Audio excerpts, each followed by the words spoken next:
हमारा कोटर उधर की तरफ चला जाता है, जो इलेक्ट्रॉन यहाँ से होते हुए वापस n क्षेत्र में चला जाता है। ठीक, अब मैंने क्या बताया था शुरू में कि जो परत होती है मोटी होती है। ठीक, जैसे जैसे हम वैद्युत धारा का मान बढ़ाते चलते हैं, यानी कि बढ़ाते चलते हैं, तो ये जो अवक्षय परत होती है ये क्या होने लगती है, धीरे धीरे क्षीण होने लगती है, यानी कि पतली होने लगती है। और एक समय ऐसा आता है कि वैद्युत धारा का मान बढ़ाने पर एक यहाँ पर क्या है, जब हम यहाँ से धारा का मान बढ़ाते हैं तो इसमें जो मूवमेंट है वाटर और इलेक्ट्रॉनों का वो अधिक बढ़ जाता है, जिससे जो है वैद्युत धारा का मान बहुत अधिक हो जाता है। ठीक, तो ये हमने पढ़ा अग्रदिशिक या अग्रदिशिक बायसिंग या अग्र अभिनति। ठीक, अब यहाँ पर हम देखते हैं ये जो संधि होती है यहाँ पर विभव कितना होता है। ठीक, इस बैटरी का विभव कितना मान लेते हैं हम, V मान लेते हैं, जो स्टार्टिंग में क्या होता है इस विभव से कम होता है। तो यहाँ पर अगर हम संधि का विभव लिखें, संधि का विभव कितना जाएगा, V माइनस V, क्योंकि स्टार्टिंग में ये क्या होता है अधिक होता है और ये क्या होता है कम होता है। ठीक, अब वैद्युत धारा का चालन कौन करते हैं, आवेश वाहक। और जब आवेश वाहक इस ये जो अवक्षय परत है इसे पतली कर देते हैं और ये स्वतंत्र रूप से इधर मूव करने लगते हैं इलेक्ट्रॉन, और ये पी क्षेत्र से निकलकर कोटर की तरफ n क्षेत्र की तरफ जाने लगते हैं, यानी कि जो आवेश वाहक है वो मूवमेंट करने लगे। और जब आवेश वाहक हमारा क्या होता है गतिमान हो जाता है, तब परिपथ में क्या बहने लगती है, धारा बहने लगती है। क्लियर हुई बात इतनी? एक बार इस टॉपिक को दोबारा से मैं क्लियर करा देता हूँ, थोड़ा सा संक्षेप में से बता देता हूँ। सबसे पहले आज का टॉपिक हमारा था अर्धचालक डायोड। अर्धचालक डायोड का अगर हम डायोड, ठीक है, इसका संधि विच्छेद करें तो क्या हो जाएगा, डाई प्लस इलेक्ट्रोड को मिलकर क्या बना, डायोड बना। यानी कि डाई का मतलब है दो और इलेक्ट्रोड यानी कि दो इलेक्ट्रोडों का मिलना क्या कहलाता है, डायोड कहलाता है। ठीक, यानी कि जब हम पीएन संधि पर यहाँ पर क्या जोड़ देते हैं, कंडक्टर जोड़ देते हैं। यहाँ पर पीएन संधि पर क्या जोड़ देते हैं, कंडक्टर, यानी कि इसे हम प्लस आवेश इसे माइनस आवेश इसके अकॉर्डिंग देने लगते हैं, तो इस प्रकार ये किसकी भांति व्यवहार करने लगते हैं, इलेक्ट्रोडों की तरह व्यवहार करने लगते हैं। मैंने बताया था पहले ये समझा दूं, फिर मैं बताऊंगा कि पीएन संधि हमारा इलेक्ट्रोडों की भांति व्यवहार कैसे कर रही है। यानी कि यहाँ पर क्या किया, इसके पी क्षेत्र पर एक हमने कंडक्टर लगा दिया और एन क्षेत्र पर एक कंडक्टर लगा दिया। ठीक, तो ये किसकी भांति व्यवहार करने लगते हैं, इलेक्ट्रोडों की तरह व्यवहार करने लगते हैं। तो ये ठीक है, तो ये जो पीएन संधि कहलाती है हमारी, तब क्या कहलाती है, अर्धचालक डायोड कहलाती है। इसका प्रतीक इस प्रकार होता है और जिधर की तरफ तीर का निशान होता है, यानी कि ये तीर का साइन है, ठीक है, तो उसमें धारा की दिशा उधर की तरफ ही बहती है।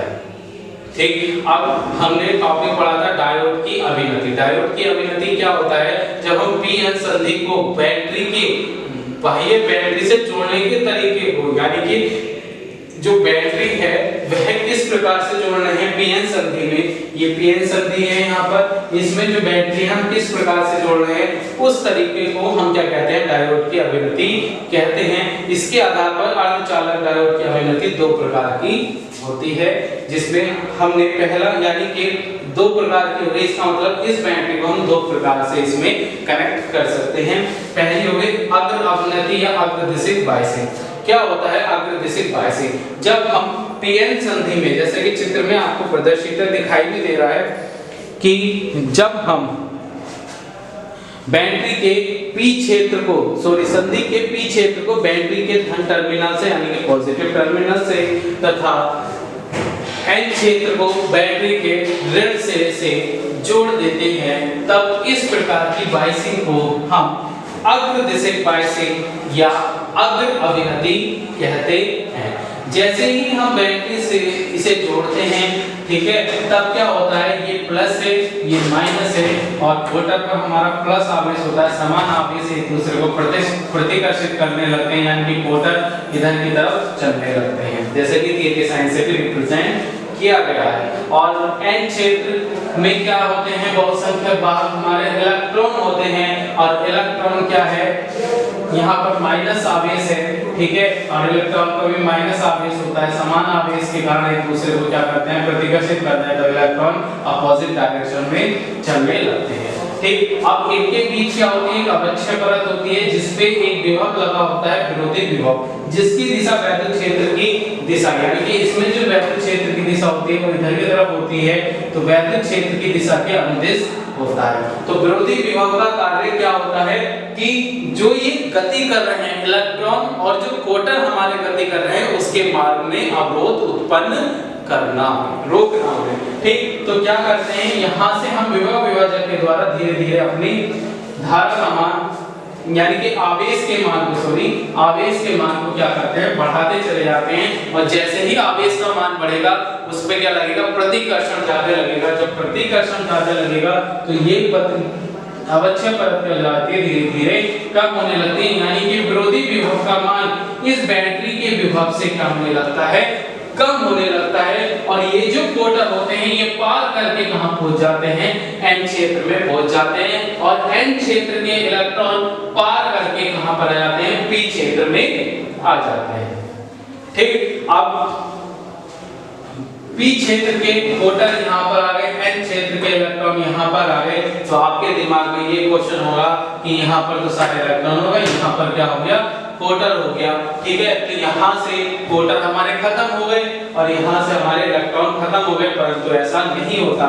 जैसे ही यहाँ से इलेक्ट्रॉन इधर आते हैं और यहाँ से कोटर इधर आते हैं, तो जो कोटर होता है वह किसके द्वारा इलेक्ट्रॉन से जुड़ा होता है, सहसंयोजक बंध से जुड़ा होता है। जैसे कि हमने जब क्रिस्टलीय जालक बनाया था उसमें मैंने आपको बताया था किस तरह से जुड़ा होता है। तो ये क्या करता है, कोटर वो सहसंयोजक बंध अपना तोड़ देता है, तो वहां से दो चीज मुक्त होती है, एक कोटर निकलता है और एक इलेक्ट्रॉन निकलता है। तो ये इलेक्ट्रॉन इसके पॉजिटिव टर्मिनल से जाते हुए निगेटिव टर्मिनल से बाहर, उसी समय क्या होता है, इलेक्ट्रॉन पॉजिटिव टर्मिनल में प्रवेश कर जाता है, और एक इलेक्ट्रॉन क्या है, बैटरी के निगेटिव टर्मिनल से हमारा एन क्षेत्र में पहुंच जाता है। और इस प्रकार क्या है, आवेश वाहक हमारे परिपथ में बहने लगते हैं, और जब आवेश वाहक हमारे परिपथ में बहने लगते हैं तब इसमें क्या होता है, वैद्युत धारा का प्रवाह होने लगता है, यानी कि परिपथ हमारा कंप्लीट पूर्ण हो जाता है। ठीक, अब इसका एक छोटा सा टॉपिक और रह गया, आकृति सिंह का थोड़ा सा और बता देता हूं।